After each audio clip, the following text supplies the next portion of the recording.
Welcome to the Realm Kast. I am your Mortal Kombat fan, Tim, and with me as always is my co-host, the lore master, Yanni. Welcome, Yanni. Thanks, Fan Tim. Today we'd like to welcome back our special guest from previous episodes. Firstly, known on YouTube for his lore analysis, as well as series such as Wasted Potential and Chronicles. In addition to other content, we have 4thSnake. Welcome back, Snake. Wait, you started with me? Hi, it's good to be back. I got nothing. Happy to have you back, don't worry. Also from YouTube, we have HistoryBehindTheWarrior, who's known for his videos on the backstories of each character, as well as also being known for his lore analysis. Welcome back, Warrior. Thanks for having me on. I really had a lot of fun last time, and I appreciate being back here again. And of course, this is a really fantastic opportunity for any listeners as well, because I know for a fact that me and 4thSnake have never actually featured in a video before. And as we are in the similar spectrum, this is actually a really good opportunity for us to interact, talk, and maybe see some stuff from both sides, because understandably we talk about the same subjects and topics, but have a different eye for our perspectives on the Mortal Kombat universe and series. So thank you for having me on and making this opportunity, giving us this opportunity to chat, talk, all things Mortal Kombat related, especially with Aftermath here. Very happy to have you on. And from the highly anticipated Mortal Kombat Encyclopedia, now known as the Mortal Kombat Kompendium, we have Mike from Uppercut Editions, returning from the Realm Kast's first episode. Welcome back, Mike. Hey, thank you guys for having me, and thank you for this opportunity to, I guess I'm going to piggyback off of HistoryBehindTheWarrior, because we've been talking to these guys, both him and most recently Snake, regarding this stuff, and we love the folks that are doing the lore, because we're in the same boat, and it's why we do it. So I appreciate the opportunity to kind of discuss this type of stuff with these guys. So thank you. I'm glad to have all of you guys. Thank you so much. So before we begin, I would like to give everyone the chance to introduce yourselves a little bit more and kind of your history with Mortal Kombat, because there's a lot of listeners out there that may not be familiar with each of us. I myself have been playing from the arcade days. One of my greatest achievements was actually owning every single Mortal Kombat while I was still in high school. And I used to hold tournaments in my hometown. So now I help admin the Mortal Kombat group on Facebook, and I actually keep a Mortal Kombat 2 cabinet in the garage so I can play anytime. Yanni, do you want to kind of tell everybody a little about yourself? Yeah, sure. I've been a fan of Mortal Kombat since pretty much the first game. Came heavily invested in the lore as the series progressed. I still remember having, I think it was, Sub-Zero outfit that I used to dress up in as a kid. I actually fell in love with martial arts because of the series. Now I help admin the Mortal Kombat group on Facebook with Phantom, as well as run the Mortal Kombat meme realm page on Facebook and now Instagram too. 4thSnake, would you like to introduce everyone to yourself? Well, I started with MK4 on the PC. I actually still have that copy on the shelf. Probably the oldest game I still own. That would have been around 2001 or 2. Then I got Deadly Alliance, and that's when I really started to get into the series. Then Deception came, and I really fell in love with it. And then once the NetherRealm era started, I kind of fell out with the series because of the direction the game started to go from there. Started to get a bit back into it a little since, but still not fond of the direction it's going. The playlist I got on MK and Injustice videos has gone over 100 videos at this point, so I've made my stance on it very clear in the past. You don't need me to spend another 30 hours on here going over it all again. It's a bit of a love-hate relationship with you and Mortal Kombat. A bit, yeah. All right, thank you. HistoryBehindTheWarrior. I've always had a very special relationship with Mortal Kombat. I remember at a very young age, from the podcast I actually talked about on here earlier, actually. I was first exposed to Mortal Kombat at a very young age, watching the movie for a very brief second of Sub-Zero icing and completely wasting that guy on the ship who was flexing. My parents said, no, you're definitely not watching that. So understandably, at the age of 6, I was like, I'm going to be a fan of Mortal Kombat. So when I became a young teenager, my first real exposure to the games was in Mortal Kombat Deception. But because I was extremely young and I only vaguely knew the games from recognizing the mascots, of course, I didn't really show much interest. It's only up until the series was rebooted in Mortal Kombat 9 where I was really able to jump into the series and kind of get a rough gist and idea of how things kind of went story-wise, and then from there I decided to look back at the older games and see all these changes and alterations. And by the time the next installment came out when I was in university, I left university, became a full-time content creator, pursued Mortal Kombat. I'm in a very fortunate position of where it's become my livelihood, and now I'm actually a commentator in the competitive scene and pro league for it in Europe. So it's just been a pretty interesting journey for me at my end. Awesome, thank you. And Mike? I guess I feel old because mine started with Mortal Kombat 1 on home consoles. And my dad used to bring us home games after work because he used to work 2 jobs and do a bunch of stuff. And he used to bring us home like all the new systems, all the popular games, and we would play the games. And we, of course, had the version, where it was no blood. But I didn't discover it had blood in it or anything crazy like that until I went to a friend's house. And he was like, oh, you got to do the blood code and all this other stuff. And, it took off from there. And it was like a steady stream. And he used to take us to the malls where we would get the strategy guides and the EGM magazines with like the colorful, John Tobias art and stuff like that. That was where it started with me. But our interest for, our project started back in, I want to say like 2014, where I was like, man, no one's chronicling this stuff. Everyone else gets something cool for like an art book or an encyclopedia. But how come we don't? We're this awesome gaming franchise, and there's so much crazy crap going on. Why isn't there something for us? So that's I guess it for me. Awesome, and I totally agree. We do need something like that. So now on to the reason everybody's here, Mortal Kombat Aftermath. It has kind of finalized the chapter, at least for now, we're assuming, for Mortal Kombat. So I guess the first question is, what did you guys think? Did you like it? Yanni, I guess I'll start with you. I liked it. I did. I actually liked it more than the base game story by a lot. And to be honest, that's not actually saying much. I didn't really enjoy Mortal Kombat 11's base story, but I did really enjoy Aftermath. I do have a lot of issues with it, but I still think it was better than the base game. But yourself? Me, I had a lot of fun with it. We're not going into spoilers yet, but Shang Tsung made Aftermath for me. He was everything I had hoped for, everything I expected out of Kerry Tagawa's performance. It was the highlight of the entire thing. I would have watched an entire movie just about him. So, yeah, I did enjoy it. Of course, I had a couple issues, but I think most fans did with the series. Mike, what about yourself? What did you think? Overall, I enjoyed the content. I thought, they could have just left it where it was because at the end of it, you pretty much end up in the same spot. Just you have some fancy new headwear. It did flesh some stuff out, and I think one of the major concerns is, and this harkens back to one of the Realm Kast episodes where History Behind the Warrior was on, where all 3 of you were opining for some chance to be the villains and basically beat up on the good guys, and we got that. And it did, like, some of it felt pretty good, and some of it did not feel as good. But I felt like the cinematics were amazing. I felt like the choreography was pretty good. I felt like some of the moments felt really good. I felt like there were a lot of callbacks. There were some, nice little nods to pop culture, and I feel like it probably should have been part of what we got in the beginning, if you're going to look at it that way. But overall, I enjoyed it as like an overall package. I have the same problems with it that everybody else does. There may be some other minor problems that I have with it, but as an overall purchase, I mean, the amount of content that we got, I'm happy with it.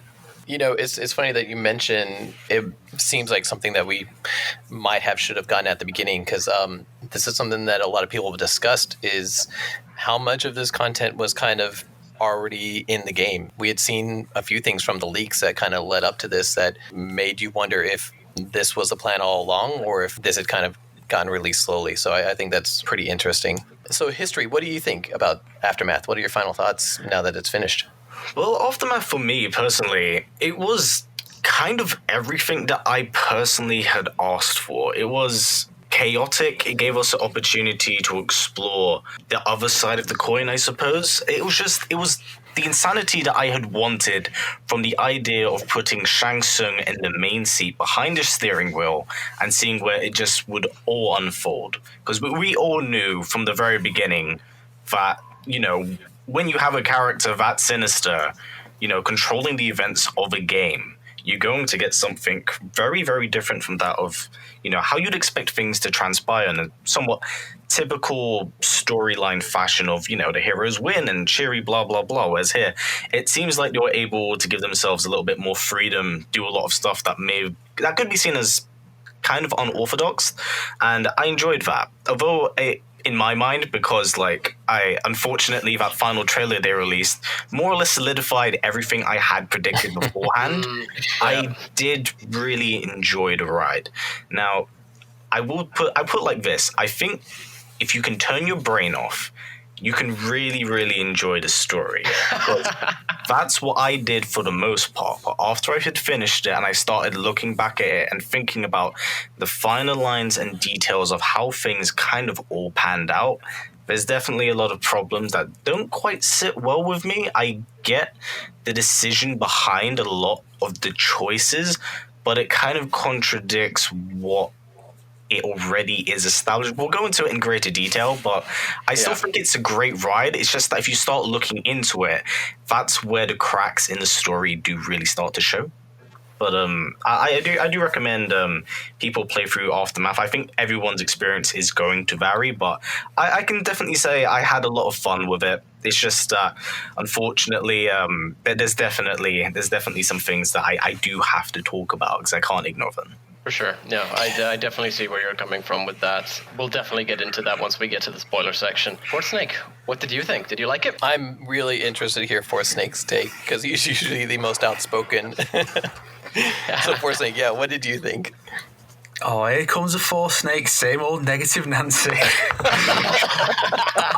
I didn't like it all that much. There were things that I did appreciate, like the fact the game's actually making use of some of its Towers of Time mechanics.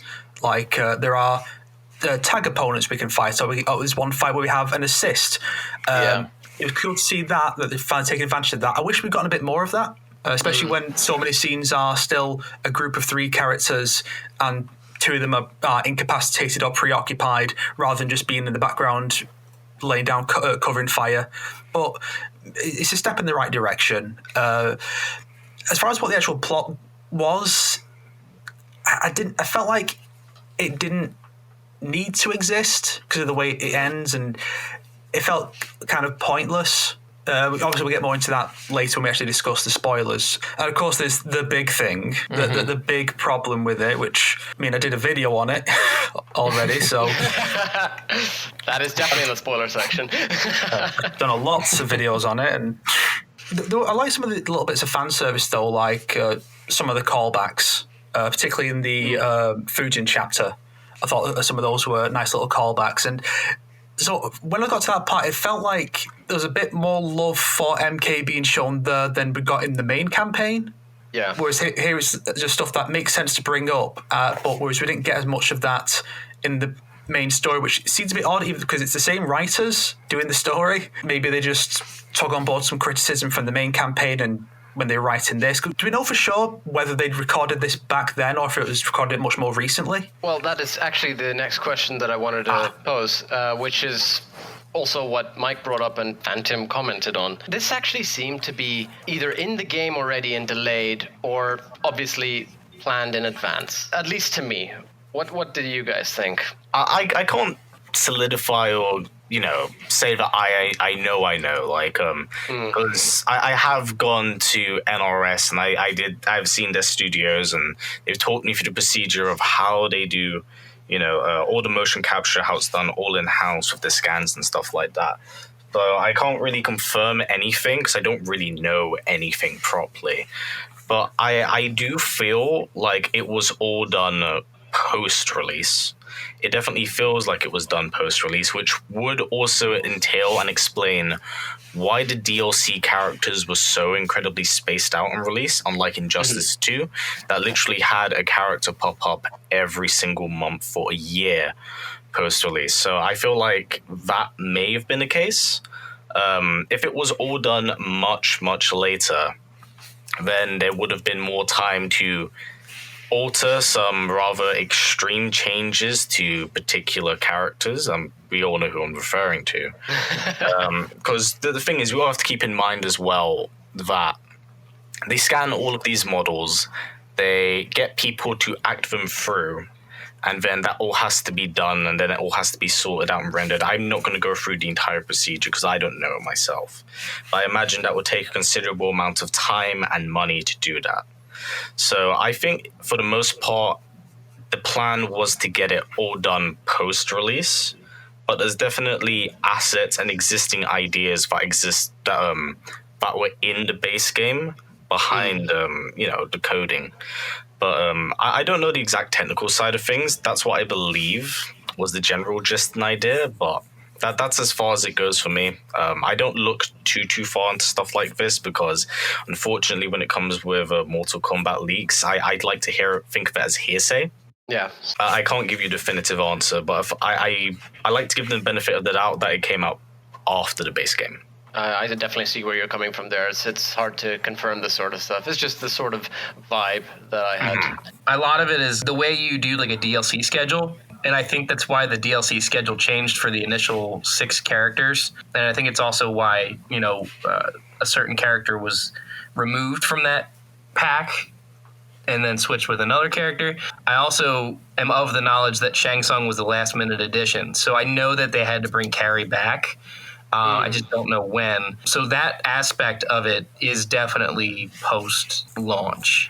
I do feel like the story structure, however, the script, if you will, and some of the base ideas and some of that stuff was probably done before they launched the game, because we see some aspects of that, when I guess there was like screenshots of the old select screen floating around and stuff like that. It's kind of the same now, but I think a lot of the framework was done before that. But I know, like I said, they had trouble getting Shang in the game and getting that all ironed out, and that was a big get for them, and that didn't happen until pretty close to when they launched. It's like what History Behind the Warrior said. I mean, obviously there's some core concepts that were in place, but I do know that they some things came later than others, especially with Carrie. And you can tell because, when Shang came out, his voice is kind of low. Like when he comes into fights, his dialogues. In this, he's crystal clear. His levels are on point. More refined Yeah. audio. Yeah. So I feel like they definitely did get him back in there. So like I said, I can't pinpoint it, but I do know there's bits and pieces that were probably done way before launch. All right, and Snake, what do you think? Well, I could go either way because there were some character intros that allude to certain plot points for this DLC, like Shang Tsung mentions to Liu Kang that he sent him back, or even in the base game, the idea that Shao Kahn wasn't killed by Kitana, he survived. That was alluded to in a few intros. So it seems like at least the idea was already in place that they were going to do this expansion. And there's also some rumors, I recall around the time the game came out, that the story was supposed to be a fair bit longer. A few hours of story were cut for various reasons. So it's possible that this was intended to be part of that, and then they just moved it to be a DLC. But then there's also the fact that, I don't know if you guys noticed, but when Sonya shows up, she has no new dialogue, as if Ronda Rousey was unavailable and couldn't come back to do new voice work. So it could go either way. I feel like they probably at least had the idea they were going to do some more story. Like maybe they thought, well, we don't have time to do this before release, so we'll make that later on. But as far as the actual voice recording goes, it does seem like it could have been later on. No, yeah, I definitely see where you're coming from with that too. Do you guys feel like this was worth the money? That's been a big point of contention for everybody. So what do you think? No. Snake says no. I think it definitely comes down to your own personal feelings on the game as a whole, because I feel like out of every Mortal Kombat game that's come out since the reboot trilogy, it's gone one of either ways. Either people enjoy it or people thoroughly enjoy it. Like, I will happily speak for my own end, despite being a commentator for it.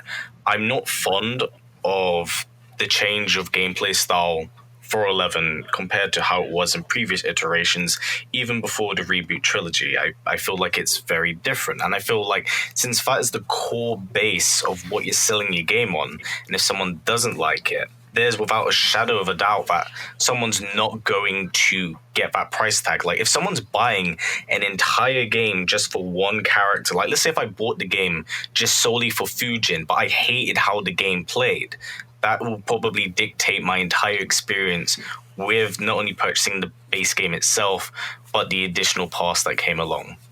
So it's going to vary. It's definitely going to vary from person to person, and you're perfectly entitled to not like the game or enjoy the game. It's definitely going to vary. I myself, for the price, because it's £35 in the UK, I definitely think I got my money's worth of the £35, because I will be getting my money's worth of it because I play the game on a regular basis anyway. But would I have wanted to have get it at a cheaper price? Yeah. I think if it was knocked down to even £30 or £25, I think that would be much better. I think 35 is a bit much, but I know personally for myself, I'm okay with it. I'm perfectly fine with it. For myself, I feel like for the amount of stuff that I received, characters, extra stages, we finally got friendships back, along with all the brutalities and the new finishers that have kind of been incorporated. I feel like it's money I would have spent, especially because I get to help support NetherRealm, and Mortal Kombat is a franchise that I kind of invest in. I'm putting my money into it because I want to continually see more product come out of this franchise. I mean, I'm going to say yes because of the sole amount of content we got as you look at it as a product, right? So we got a lot of content for the update for $40. But the one thing that kind of, I guess, still kind of bugs me a little bit is the fact that about 40% of that content was free whether you bought Aftermath or not. So you didn't have to buy Aftermath to get the friendships. You didn't have to buy Aftermath for the new stages or stage fatalities. You got those anyway. But it does feel like they maybe held back the coolest skins or the coolest gear to kind of utilize this as a sellable product. So, for instance, we got the Eternal Clash Pack, and we've been asking for Deception Sub-Zero for how long now? And God knows, like the next one, it'll probably be like UMK3 Scorpion and, Striker RoboCop or something crazy like that, knowing that people had to buy RoboCop to get the pack, so they can maybe start patching in DLC character skins, stuff like that. But besides the point, I do feel like a lot of the best skins are probably being withheld for the sake of this, this $40 feeling more worth it for people. Now, would I have been fine with it being like $30, $20? Yeah, absolutely, because I feel like if there is more content to follow, you don't want to bleed your consumer audience dry or, set aside like any type of bitterness from people feeling like they didn't get what their money's worth, especially if like the next set of DLC is just like however many characters, what have you. But I personally enjoyed the story for what it was. I enjoyed the characters. I do find Fujin a little more difficult to play than I was hoping. And the skins are awesome. The new gear for characters like Scorpion and Noob Saibot and Shang Tsung are some of the best they've had. I myself agree with The4thSnake. I do not think it was worth the price. I say this as somebody who actually really had a good time and I'm continuing to have a good time with Aftermath. However, firstly, I do have a lot of criticism, which we will get into. But secondly, I still cannot justify price tag. I mean, many people are trying to justify it by stating that, well, you get friendships and blah, blah for free. And then to me, that's like, okay, if that's free content, why are we using that to justify the price of the pack? If that means it's not free. Based on the content that we got, I agree with Warrior here. It should have been even £20. It does not seem like the content we got actually justifies 40 in any way. 35, 36. I really did have a good time with the game. I am loving playing Fujin. I mean, that's pretty much all I'm doing in my free time right now. But I still don't see how they could have charged this much. Well, I do. I believe it's that they can. And I'm not okay with that. But to answer the question, no. I don't think it was worth the money. I think part of my view on it is influenced by the fact that I didn't enjoy the story. But I think even putting that aside, as has been said already, a lot of the new content does come for free. So if that stuff had been that you had to pay for it with Aftermath to get it, like the friendships and the stages and such, maybe. Also, I think if we knew what, because there meant to be 2 more costume packs, right? I said there were 3 of them. There's 3 of them. So the weird pre-order one, that's its complete own thing. We're getting 3 separate ones after this. So I think if we had a bit of an inkling of what was going to be in those or when they were coming, that also might help. Because as it is now, it kind of feels like they are almost like a non-entity, that they're not in the equation. They are, but it kind of feels like they're not, if you know what I mean. Yeah. So I feel like there were aspects of the marketing they maybe could have improved on to help it feel more like it was worth the price, but maybe they could have thrown in like something extra, like Sector or Cyrax. Hey, play as those. But I feel like just as is, it should have been about a tenner cheaper. Although I will say that I was surprised that the story was as long as it was. It's about 2 hours of cutscenes. I wasn't expecting it to be that long. Yeah. So I'll give them credit for that. It was longer than I expected. I think as a first attempt for DLC by NRS in terms of length, I think I can speak for all of us when I say it kind of exceeded our expectations with how much content was in the main story, considering it was their first shot at this. Yeah, I'd agree with that. Phantom, would you like to take us into the story? Yeah, what did you think about this first chapter, seeing Nightwolf kind of be brought back into the story mode, seeing him brought back into the fold and utilized again? I thought it was a really good starting point for the story as well.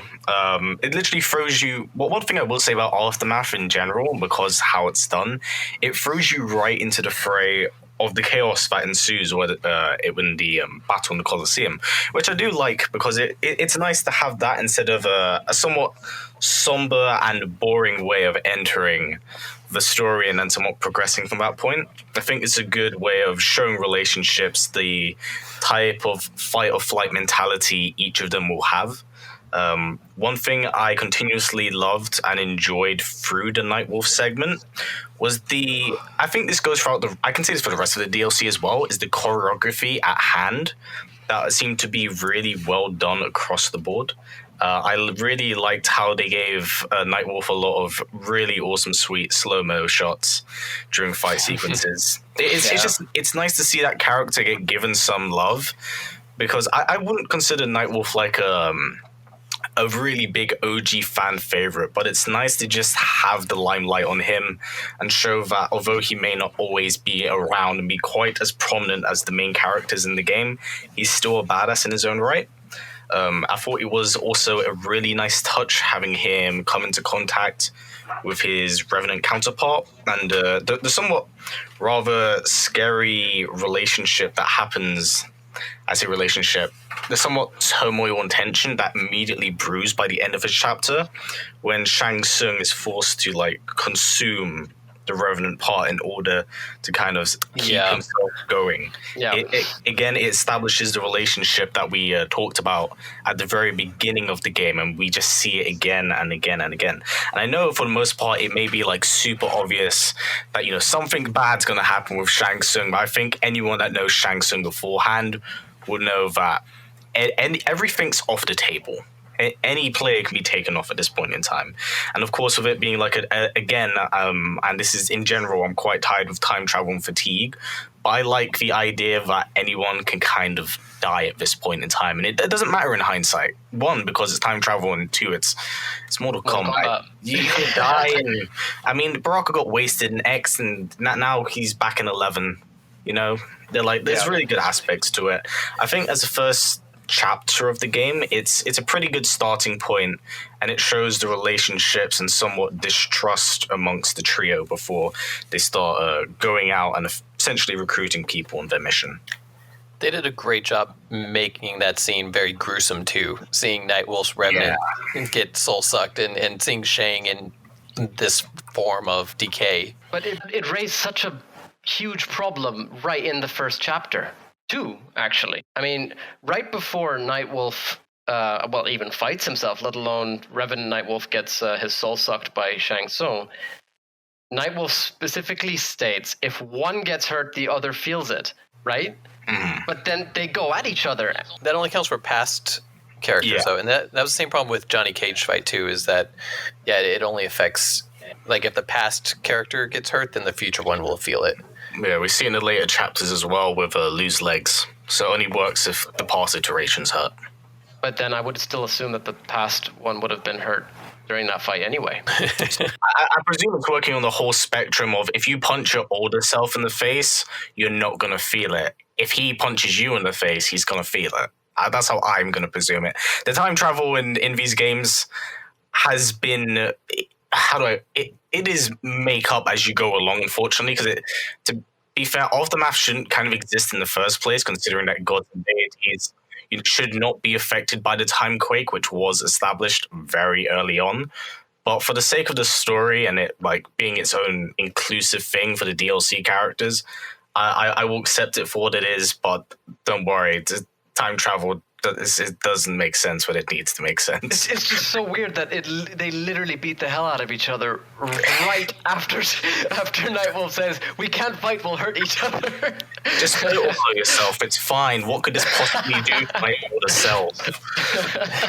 I think they're kind of going off of looper rules, where if you get a broken leg or a scar, then you're stuck with that scar forever. Which doesn't entirely hold up if you think about it for too long. Like, how could Revenant Liu Kang be here with his broken legs and such? Mm-hmm. Oh, spoiler, sorry. But, it's like, or the fact that if something happens to him, well, I'm questioning the logic of, does it affect the Revenant? Because let's say that the past Nightwolf died, his future self is a Revenant who is already dead, so would that affect him? Because we see in the main story that when past Liu Kang has his soul taken, Revenant Liu Kang is fine, even though his past self is dead. So is it just a weird quirk of the writing, or is it supposed to be that the Revenants aren't really affected by injuries to their human counterparts?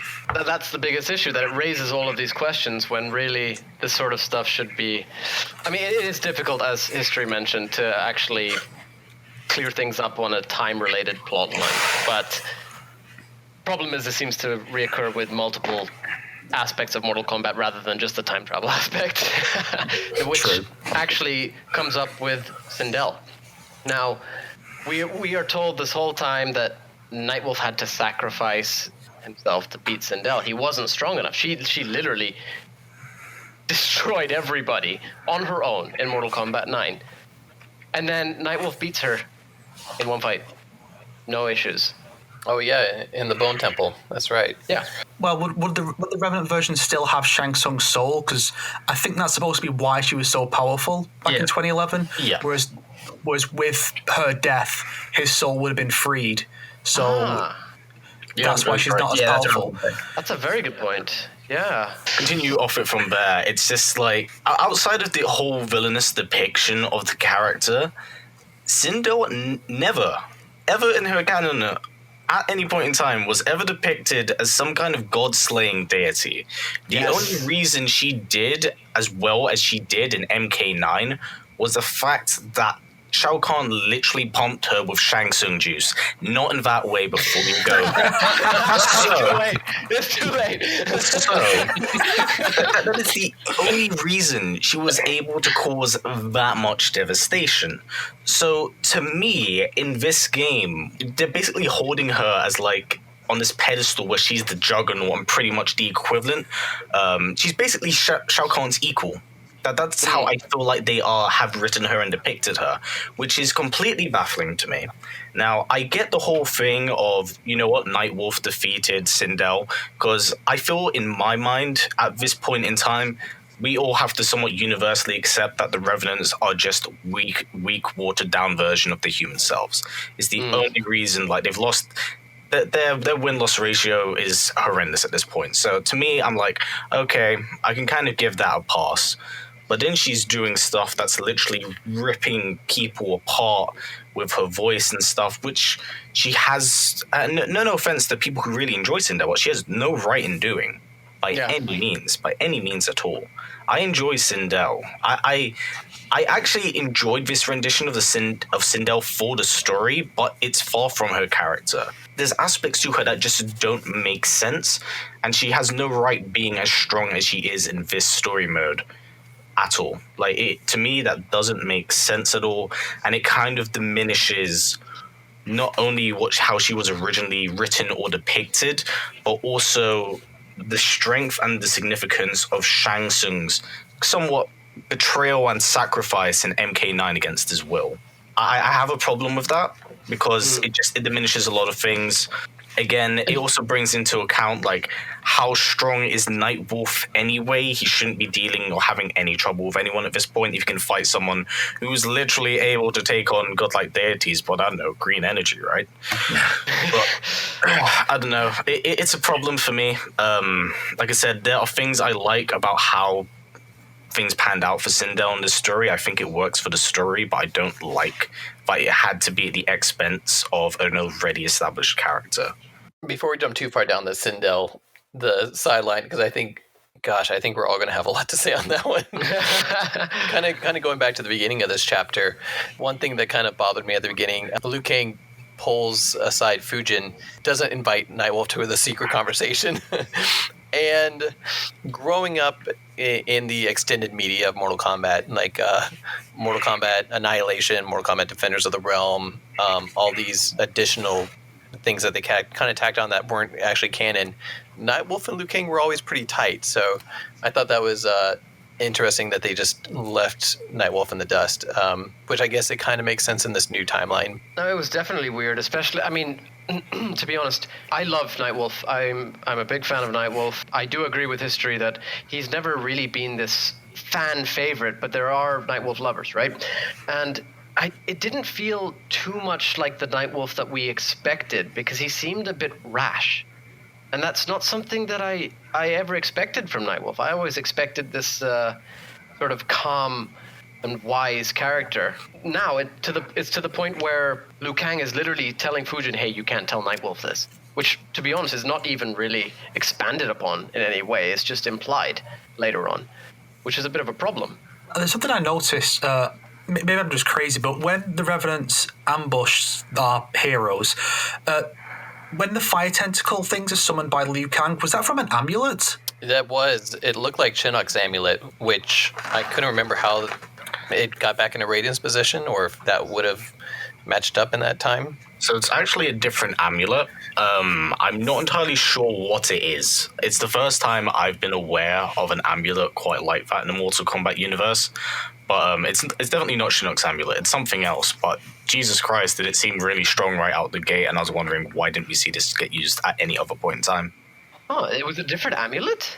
It was a different amulet. If you actually look at the design of it, it bears a lot of similarities to it, but it's not in quite a similar circular design. That's interesting. I'm going to have to check this out. I mean, I did have another issue with the chapter, by the way. It's more of a... not really an issue with the writing, I suppose, but I just found it absolutely ridiculous that Collector... he sees Fujin, the god of wind, Nightwolf, the man with the Nightwolf mantle, and Shang Tsung go down the stairs and think, you know what, I can take these guys. On my own. Along with two, what was it, like, pretty much man-bear pigs. I don't even know what they were. I think they were supposed to be those Tigors, like the one that's in Khan's throne room in 2011. Ah, yes. I think it's supposed to be those. Can't be sure. It's just, what? Like, what? Come on. I don't understand how any fighter, even say, like, Liu Kang would have thought, you know, I'm going to take on these three. The Collector has a new ability, too. He can open up doors just by snapping his fingers. So, but it has to be his upper arms. So there was another little bit in Chapter 1 which I did enjoy. It actually made me laugh out loud. The bit where they ask Shang Tsung, where did you send Garrus? Like, to the Chaos Realm. That was awesome. Yes. Is that our first official acknowledgement outside of endings of the Chaos Realm in this new timeline? It's definitely the first mention of Havoc in 11 since the comic books. Oh, right. Since the comics. It's the comic books. Wow. And Havoc is... He did die in the comics, so I guess the comic isn't canon. No, then? he when we talked to Sean, he said that Havoc can basically survive pretty much anything. So he's still around. Okay. I don't know how, but And Quan Chi crushes his head pretty bad. Yeah, I guess there's the wrestling. Mortal Kombat, everyone. Yeah. But that's actually something I've always wondered.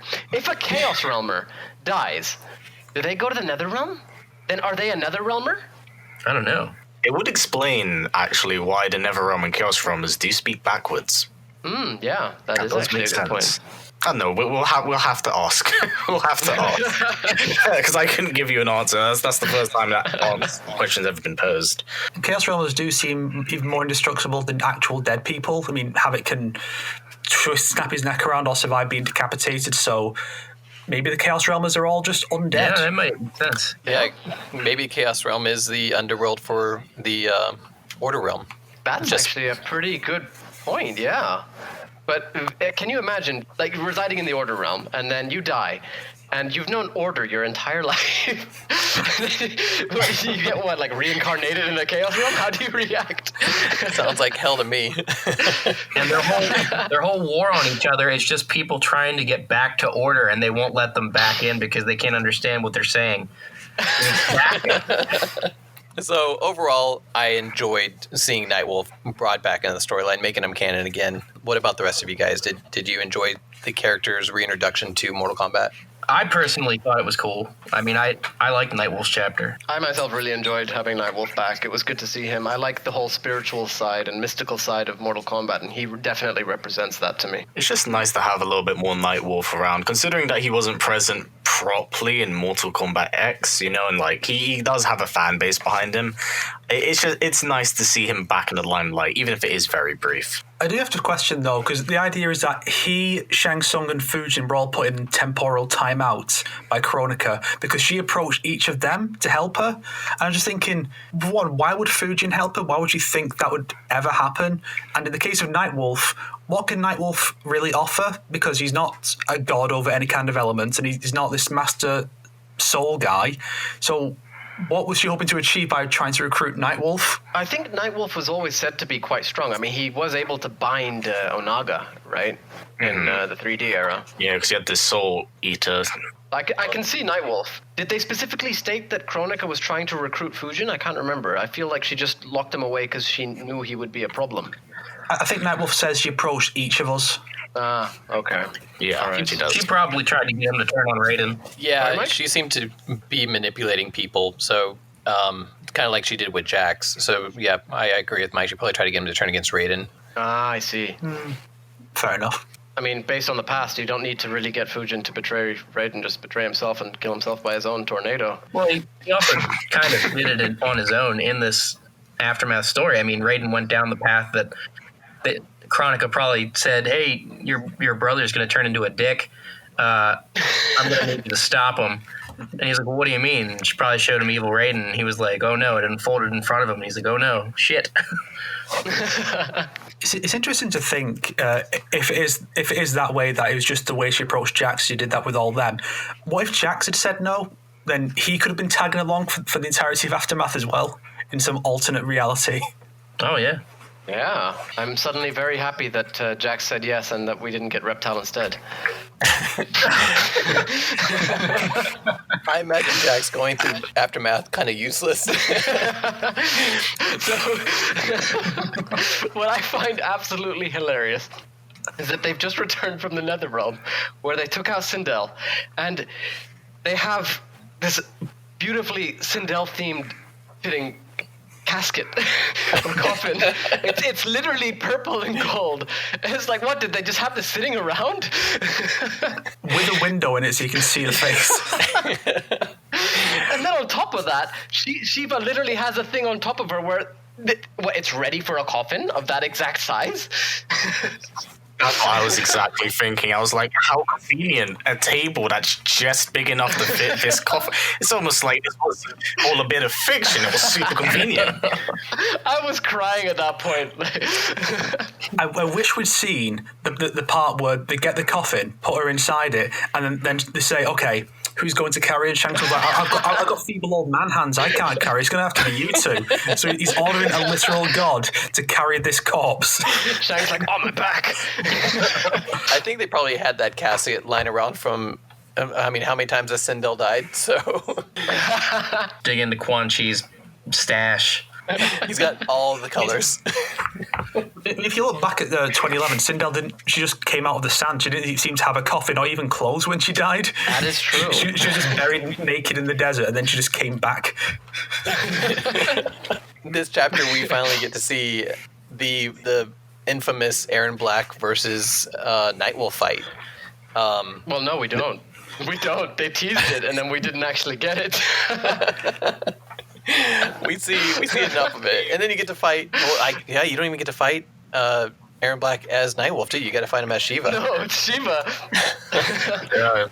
He gets blindsided so hard by Sheeva as well. He was thrown to the floor like a wet napkin. It was ridiculous. It's the kind of hit you'd expect to see to excuse why you're not fighting the character. Like, Sheeva just laid him out, so now whoever was with him, that's who you're going to fight instead. Yeah. That's actually the feel that I got for Sheeva's entire chapter, to be honest. Like I was about to say the same thing. Every single character she fought. Yeah, go for it. Say it. Yeah, every person she runs into, they find a reason to fight Sheeva. Everybody's like, oh, Sheeva, I think you need to fight me for some reason. Let me think of a reason. Yeah, because you betrayed somebody. Let's fight. Oh, you're using actual logic to explain why you're doing this? I still want to fight you. Yeah, the Jade fight was unnecessary for me. I'm just kind of like, you know what they gave me? You know what it reminded me of? Because of the arena as well, I'm just like, I'm getting Johnny Cage and is that Jackson Briggs? I think it is from MK9 fighting over how hot Sonya is. I'm not a fan of this one. That one felt unnecessary.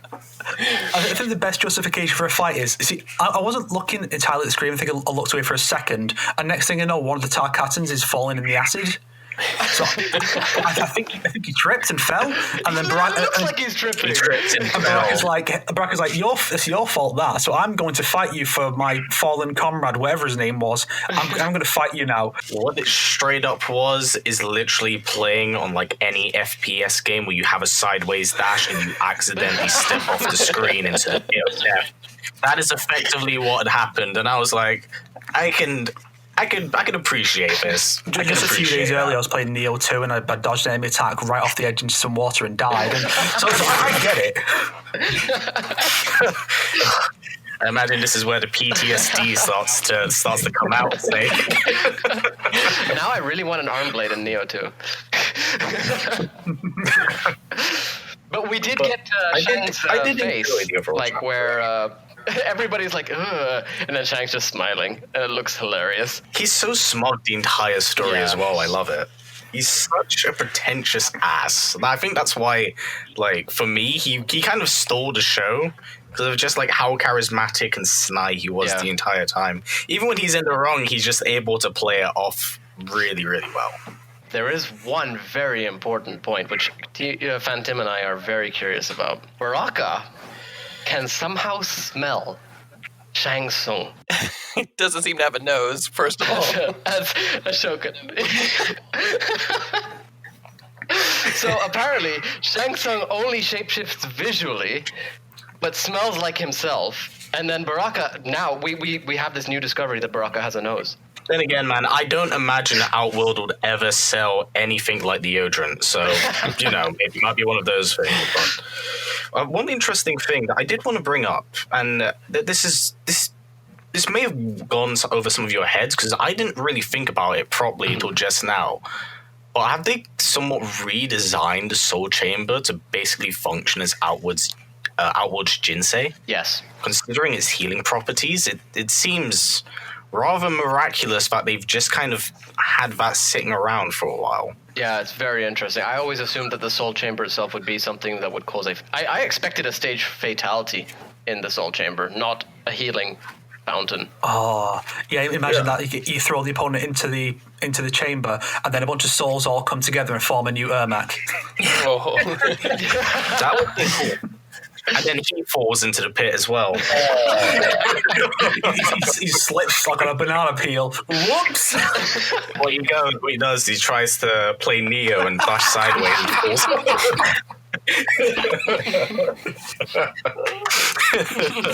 Yeah, I thought that was an interesting thing I wanted to bring up because I don't know what it is with that. I know it's for plot convenience, obviously, but it was just really weird how that kind of came out of nowhere. Because as far as I'm aware, the Soul Chamber has always kind of just been an Ermac thing. Yeah, but like, I mean, when I think of the Soul Chamber and I look at all the souls inside the chamber, I remember like 3D era Soulnado. That should rip people apart, not heal them. Which is why I found it really interesting. Like, that's why I wanted to bring it up. Because I'm like, I've noticed this. I know it's for plot convenience, but I don't know. This seems very not out of place, but it's just, I don't know. It's like one of those things that didn't need to be a thing, but it's now a thing. And it's hard for me to not notice it when I see it. If it does kind of connect to the Soulnado, kind of going 2 for 1 there, Noob Saibot's intro where he fights himself, he says the Soulnado made us stronger, but it also made us Legion. You know, it would kind of go the same with that. Mm-hmm. That's a good point. That's a good point. But that's something I do want to talk about, actually. Since we just saw him, what are your thoughts on Kotal basically getting his back repaired? Like, were you guys kind of glad to see him kind of not effectively be rendered useless for the rest of the story, or I mean, he pretty much was anyway. Yeah, I mean, I do have a bit of a fun joke, and this may spoil it for later on, but I essentially love how Kotal went from Kotal to Kotal can't, to Kotal can't walk, to Kotal can't keep his head on. That is the progress of this character at this point, which is a shame because I like Kotal. Let me tell you where the progress of his character is right now. It's Kotal can't. Yeah. It's a shame because I like Kotal as well, but I feel like they've expended all ideas with him, so I'm just kind of like, just don't bring him back in the next game if you're just going to keep training him the way you have. They can't because he's totally headless. I just love the assertion, the idea that he could possibly pose a threat to Sheeva, a Shokan, like who's supposed to be one of the toughest currently because she proved herself as the mightiest and became the queen. He can barely walk, and yet he has an actual fight with her. Like the idea that there's any chance that Sheeva could possibly lose against a guy who can barely stand, like really, should have got cut right to like it should have been like a comedic smash cut to her choking him out because there's no way he could reasonably beat her. Not even. He just runs over and falls on the way. The whole time I was fighting Kotal, I was taking it easy because I was afraid I was going to hurt his back. I feel like I'm pretty sure Sheeva has a move that she literally anti-airs the person and slams their back onto the ground so that they like floor bounce as well. So I'm just kind of like, oh boy. She has that one move where she just slams him on the ground and just steps on the spine like 4 times. Yeah, I literally count it every single time that happens to me. It's so irritating. I'm like 1, 2, 3, 4. It's like a Garrus throw or a collected one with where he stabs you with all the knives. Like, yes, we get it. Please move on. Speaking of Kotal not being able to walk, Jade literally says to everybody, "Don't interrupt Kotal, otherwise his injuries could be permanent." 2 minutes later, he's stepping out of the Soul Chamber ready to fight Sheeva. What? Not only that, but isn't the main reason why Kotal passed over Title of Khan to Katana was because he thought he couldn't get back to being his normal self? Thank you. Yes. Sorry, that just popped up in my head now, and I was thinking about it earlier, and I'm just kind of like, wait a minute, that's not right. Don't get me wrong, on the Kotal rolling Outworld was kind of a shit show from MKX onwards, because he basically had issues with the people there, and it was clearly starting to show in his leadership, and Katana wanted to unite the people, so she's definitely better in that respect, but I'm just kind of like, it seems weird that now they found a reason just to undo that reason. Yeah. Also consider the timing of it, the fact that this is going on during the original, like the main game's campaign. Shouldn't he have been healed in time for the final battle and gone along with them? That's a great point because he actually. But he was in this timeline, but not in the original. Oh yes, you're right. I get where you're coming. Yeah, that's true. It may have been like, because obviously, as we briefly just mentioned, Jade said that if you interrupt him, it may not do it. So maybe the procedure goes on for a very long time. But I suppose I'll have to give them the benefit of the doubt because we never really see it heal a broken back for the most part. But maybe the interruption is why he's able to participate this time, because he maybe he was in it longer the first time just to make sure he was fully healed, and this time once he pulled out, he was like, I'm fighting. Let's I can fight Sheeva right now. I can fight everybody else. Let's go. Yeah, that's a fair point.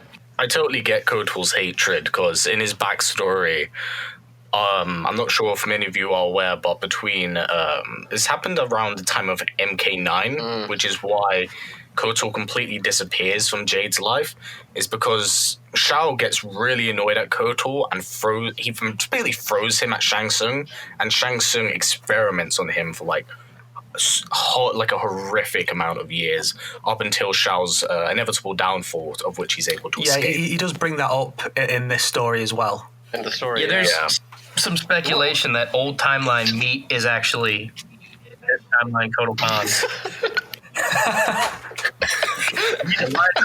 I love this theory. I really do. And it actually fits. It actually does kind of make sense. Meat's a grappler. He escapes from the flesh pits. Blood powers. Blood powers. Meat is Kotal Khan confirmed with a capital K. I also felt like a lot of the fights were forced with Sheeva, and I personally, I thought it would have been cool. Like, if you're gonna fight Kotal Khan, I thought it would have been a cool mechanic. Like, maybe he starts the fight with like 10% health. Oh, yes. And then you actually kind of feel bad. That would have been great. That's what I was expecting. Like, actually, you're like, okay, this guy's trying to fight me with like 10% health. Then you kind of actually have some empathy towards like what he's trying to do, and he's trying to be this, tough macho guy, but he only starts with 10% health. And then you lay the smackdown on him. But outside of that, I did feel like, there was some of it that felt a little forced. I feel like there were some moments that I felt like we should have gotten. The Aaron Black Nightwolf fight was definitely a missed opportunity, especially with like the way it built up with them walking in there. And, a lot of it was I still felt like it was going pretty strong here, leading into this next chapter. You mentioned that, maybe if Kotal's health had started a bit lower, it would have been cooler. And 4thSnake mentioned earlier, why didn't they use more modifiers? This would have been the perfect time to give Kotal a sort of health drain modifier. Yeah. Yeah, that's what I feel should have happened. Or, we could have completely, avoided the Kotal fight and just have Sheeva bitch smack him, and then we're in the same spot. But they got to give everybody a certain number of fights, right? I guess so. Which is weird because they upped the number of fights for this. Everyone has 5, which I was actually getting quite nervous in the Nightwolf chapter because thinking, so wait, is he going to fight Sindel or himself? Which one's it going to be? Then it turns out, it's both. And then everyone gets to have 5 fights, which is interesting, but sometimes it means that you have to contrive additional fights that really have no purpose existing, when honestly they probably could have reduced the number of fights per chapter and had an extra chapter. Who would you give that other chapter to, though? Anyone who's played on the base game but wasn't in the story. Yeah, I guess that's fair. RoboCop. Just kidding. There it is. You could kick him from the podcast. Kick him from this episode. You could do kind of like what I've been suggesting, because one of my ideas for how you could do the guest fighters for stories would be that it's Johnny Cage making movies with those characters. So you could do a chapter where Johnny Cage has made a Spawn movie, a RoboCop movie, a Terminator movie, and a Batman movie. Oh, that would have been cool. I never thought I'd hear you say this.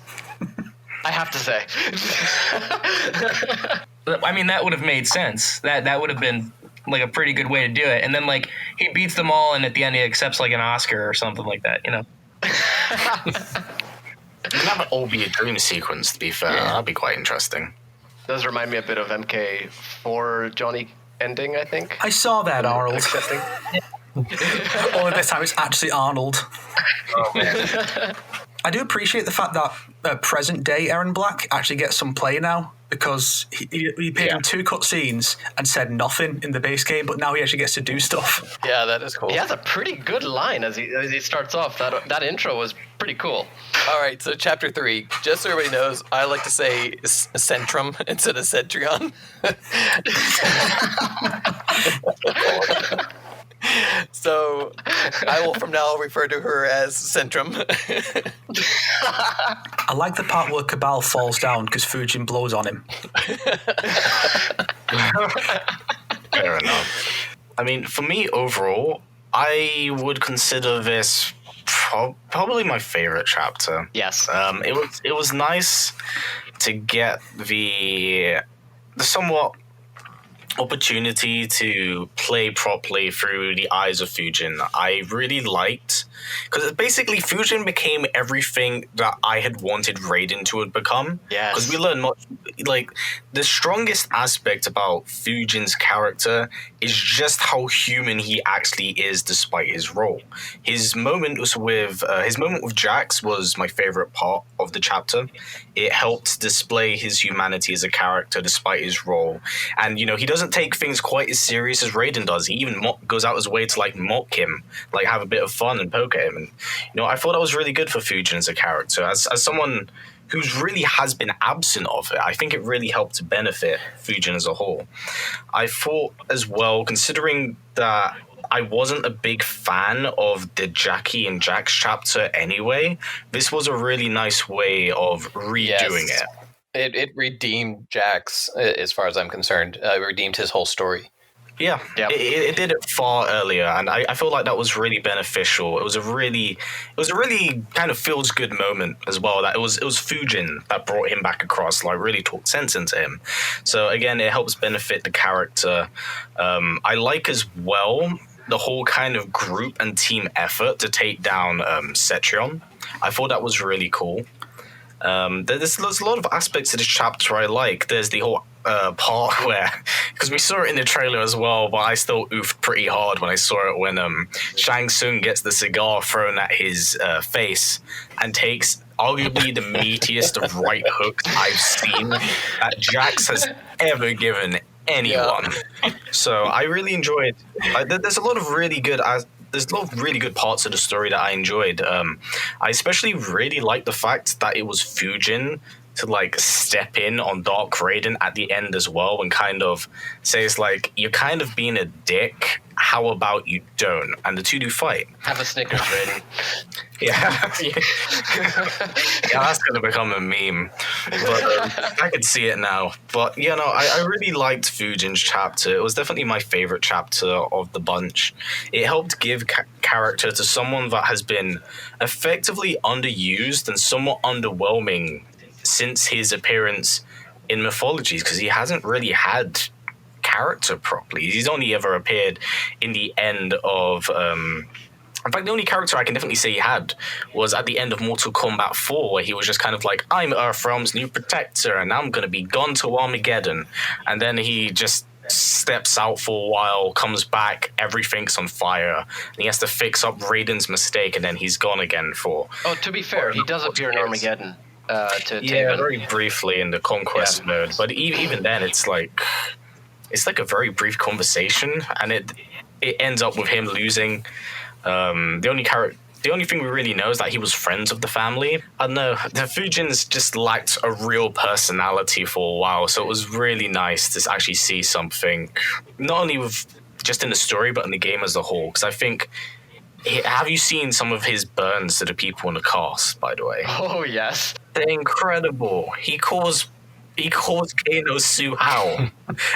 Just like... I did not see that one. That is amazing. Because what was it? He basically tells Kano, it's like, no one wants you here, be gone.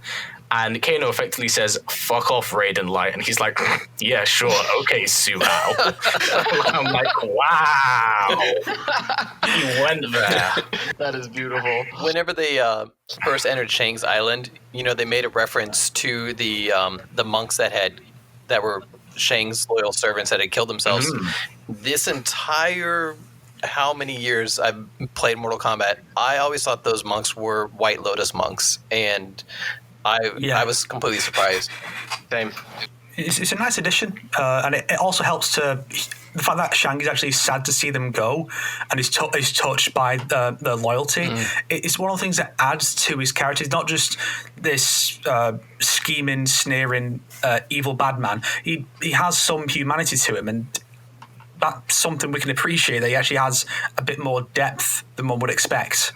Sadly, I was also expecting the same thing when he passes by Goro's corpse, but he doesn't say a thing. Nothing at all. Which is weird, because that scene in general is quite good for the references and callbacks, like Jax has a go at Shang for locking him up years ago, and then you have Fujin and Bihan getting their rematch from Mythologies. Oh, I'm not too big on the whole. Yes. Let's roll it back. That Bihan didn't really beat Fujin. You just ran away or what have you. It's like when in Nightwolf's intro with Scorpion when he says, "I let you win in the tournament, thereby jeopardizing Earthrealm," because that is a thing that needs to be established now. That scene was generally good, but it's weird that Shang has nothing to say about Goro's death, and the fact that Goro's death isn't explained in any way still, even though we've got Sheeva, unless there's a new intro that mentions it, because I think she says that Kotal killed him, when in the comic he didn't. I believe that they didn't comment on Goro at all because of the problems that it could cause with inconsistency. There's an intro with Sheeva and I believe Baraka that's floating around. Baraka asks Sheeva if Goro became Onaga's vessel, and she says that it did, or Baraka says that it did. One of them says that he did, and I guess he almost destroyed Outworld until he was stopped.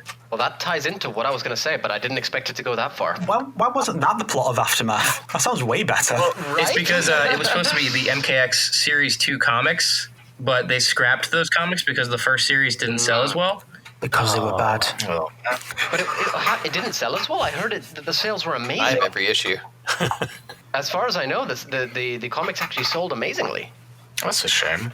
I was really hoping for more. It's possibly sold well, just not as well in comparison to Injustice, which sells gangbusters. Yeah. So I imagine that Warner Bros. Were expecting it to be that successful, but it just wasn't. So maybe they thought it's not worth still going with this. Gosh, that would have been a great storyline too to have seen, because that's always been a big question: is what happened to Goro? Yeah. Well, apparently he gets his arms back and then turns back into Goro, if we're to take that scene as canon. Oh, Nagoro. Sounds like a sushi. I mean, Onaga was bad enough with 2 arms. Imagine 4. Yeah, really. That would be a perfect vessel of 2 for Onaga, rather than having him take over Reptile. You take that back. Because you got a half dragon creature being inhabited by the Dragon King. Yeah, that's actually very true, yeah. Shokan are half dragon, so that... I wonder how that would have actually gone down. Now I really want that comic line. Just maybe find it a different writer from the first one, because the dialogue could be a bit cringe at times. Honestly, I enjoyed the comics more than I did MKX. Hands with a scorpion. Get over yourself. No. I think that's just a little... There's definitely a lot of cheese in comics. But the thing is, I didn't necessarily mind. I enjoyed the comic book run personally. There's definitely a lot of really weird, hammy kind of use of dialogue. I can't deny that. Like, literally, you said it perfectly. It's like, get over yourself. And I'm like, could have said anything else. Get out of here. I, for the most part, enjoyed the comics. It's definitely, they're far from, like, flawless in themselves, but I feel like they did pretty well for what they were supposed to be. Imagine MKX, the story of MKX was the story of MKX comics. In my opinion, that would have been way better than what we got. It's a bit of a mixed bag. I like both stories for different reasons, but I will definitely not admit that both stories are, like, exceptional. I think they both work in, like, certain ways and good aspects. I think the comics do a good job of establishing some of the newer characters with at least some character, because MKX did a very poor job of trying to put the new characters forward, but not giving them enough character to get behind them. Yeah. And the comics seem to do a better job of doing that. It set up a new generation much better in that sense, I feel. Definitely, but I also feel it focused on a very interesting collection of characters. I mean, I'm very biased here because Rain, but, Rain, Havoc, Reiko, I mean, all those characters for me. I'm glad they got their time to shine. I feel like what was also quite nice, which kind of made me...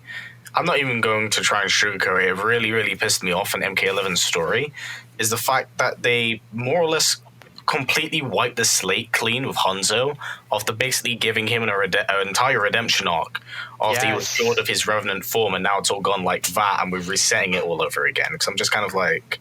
but now it's just kind of all gone in that sense, and that's one of the things that did bug me, unfortunately. But that's on the base game, not Aftermath DLC. So I'll stop. I was hoping the Aftermath would actually remove that point, but they obviously came in after that point, which is literally right after. Oh, sad face. But it was very nice to see Fujin and Bihan get a sort of interaction. I always love the callbacks to the older MKs, but to have a callback to mythologies, for me, mythologies hold a special place in my heart. Like, I know the gameplay. I recently tried playing it again, and honestly, it just frustrated me to no end. But it's pretty janky. Yeah, but the story, I really enjoyed it. And, I mean, it was the birth of, in the series, of one of my favorite characters, Serena, you know? It was the inception of Fujin, and it's just so nice to see something like that get a reference in some manner. With Fujin, I'm pretty sure I called it on a previous episode that we would see a return of Dark Raiden. I thought we'd actually get the one that was locked up, but we did get to see Fujin versus Dark Raiden, which kind of changes, our original Mortal Kombat 11 timeline quite a bit. Because he doesn't go through that whole period of realizing he's fighting Liu Kang for the infinity of time. I think he does, because when he confronts him later on, he says, this is what Kronika wants. She's trying to make us fight. So unless Fujin filled him in later, he seems like, unless it's just plot convenience, that he needs to know. I agree with Phantom here, because instead of Liu Kang and Raiden getting this whole... Well, they have the whole dialogue, and then they have the fight, right? And that it was shown in the base story of MK11 to be a very important point in the story, which is what Kronika always leads up towards. But in this timeline, Fujin is the one who actually takes on Raiden, despite Liu Kang and Raiden actually having a bit of dialogue. Now, we're going to come to the chapter soon, but we do get a bit of that dialogue again between Raiden and Liu Kang later, before the fight is cut short. So it does seem to have a huge effect on the plot itself, that this same fight can't really happen the way that it always has happened. At least in this alternate version of the alternate timeline. What else to say regarding the Fujin chapter? Because I think I've said everything I need to say on it personally. Well, you did say that Fujin had some pretty good some burns, right? Now, yeah. Are we not going to talk about how he absolutely destroys Cabal? You may run like the wind, Cabal, but I command it. I mean, that to me was just oof. I wouldn't even consider that a fight. I'd consider it a wash.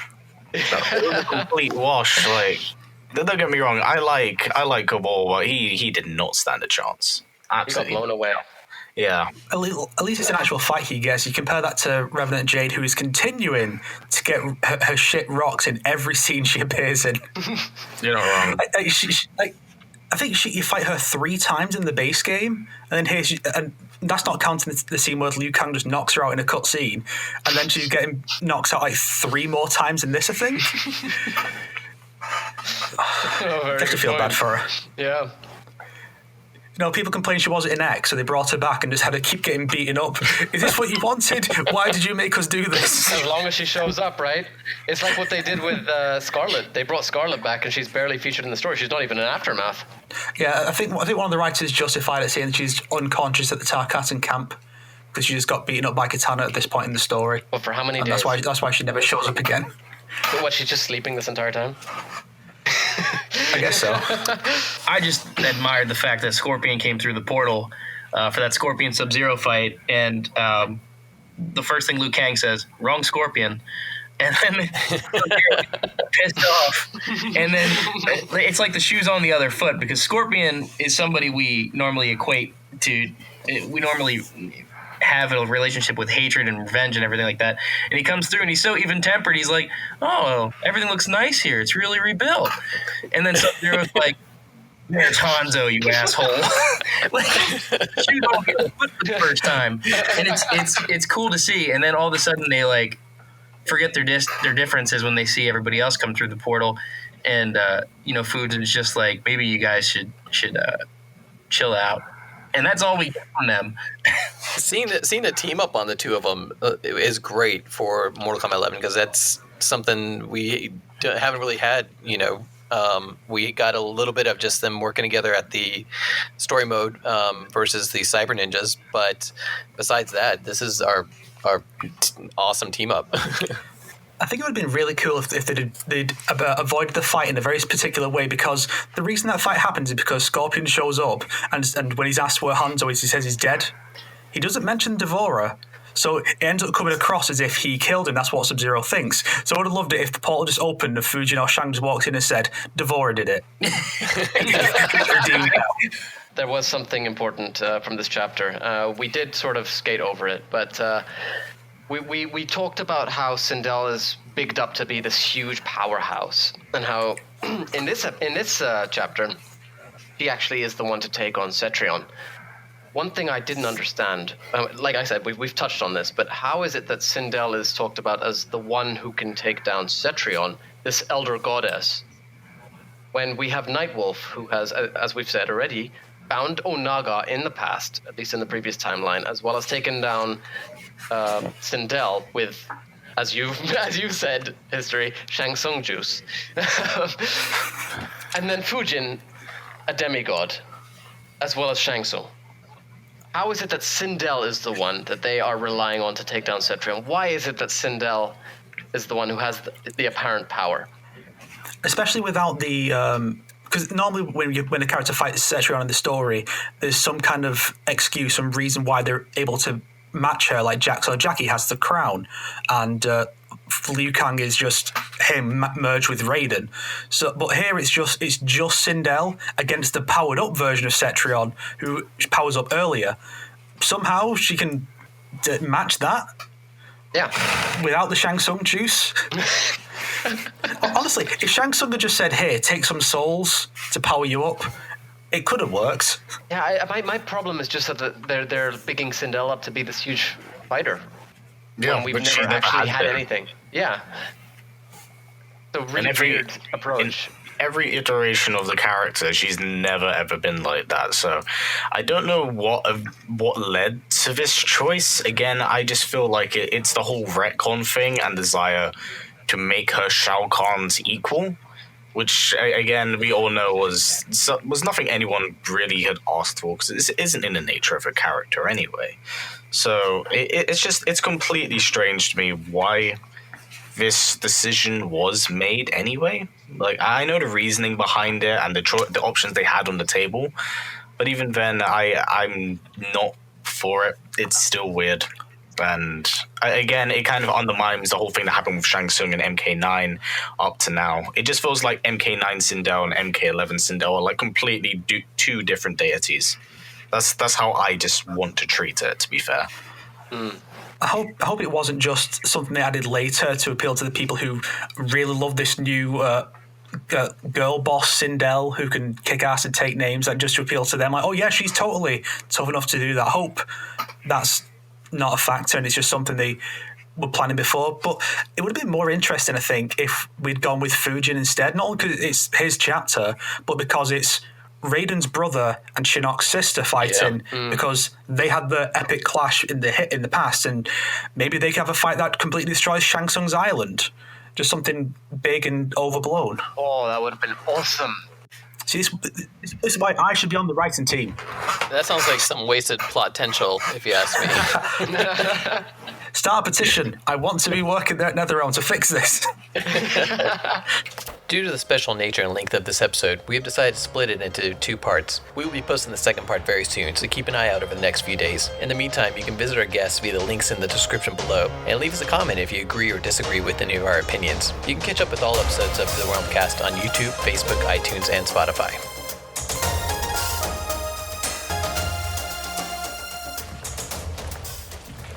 So there he was, neck deep in shit, cowering at the business end of an outhouse. He picked a bad place to hide, and an even worse place to die.